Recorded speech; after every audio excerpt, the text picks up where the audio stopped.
trigger was, as I said, first was that there was no Hindu terror. One fine day a Hindu terror rises and then it's off. That is one.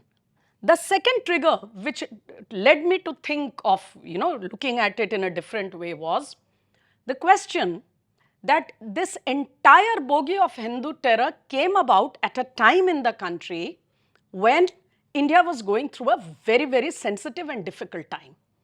That is, there were terror attacks in almost every city. Till before that, we were used to having violence and incidents in some parts of the northeast India, in some pockets in central India, and the Jammu Kashmir, which was a state and is now a union territory. Suddenly, and this was the period of the UPA 1 if you want to judge it in a political way, the regime was UPA 1. So, एक दिन Faizabad court में blast हो जाता है, another day there is a blast in Kashi Vishwanath, then there is a blast again in Ayodhya, then in Lucknow, then Delhi, more than once. Mumbai, of course, was the prime target of terrorists every time. It looks like they just wanted to finish Mumbai. And then there is Ahmedabad, there is Jaipur.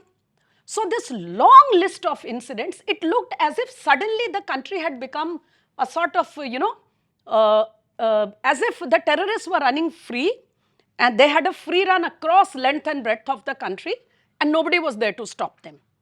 Now, the police is always the same, is my experience of all these years.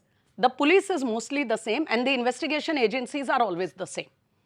If I am allowed a slightly cavalier language, I will say police, जांच agencies और इससे जुड़े जो पूरे सुरक्षा वो हैं, वो सरकारी घोड़े होते हैं. वो वही करते हैं जो उन पे सवार है वो कहता है. This is a very street way, cavalier way of putting it. I can put it in a finer way, but the truth remains what I have said. So there is only so much they can do. And why am I saying this? Because when this string of blasts started happening, there were multiple reports in the MHA, in the state offices. You see, the competence of an officer does not increase or decrease with the political dispensation. The competence remains the same, but the quality of delivery changes depending on the political will of the government of the time.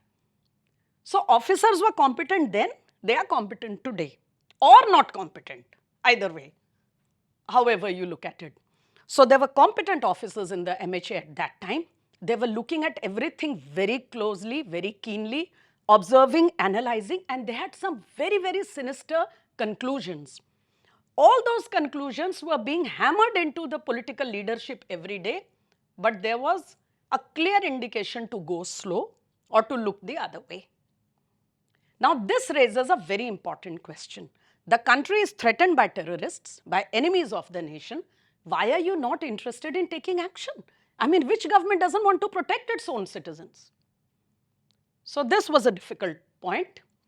And this, along with this, suddenly comes Hindu terror and a lot of incidents clearly showing in every possible way that it is jihadi violence suddenly becomes billed as Hindu terror. So this is where the things started raising questions.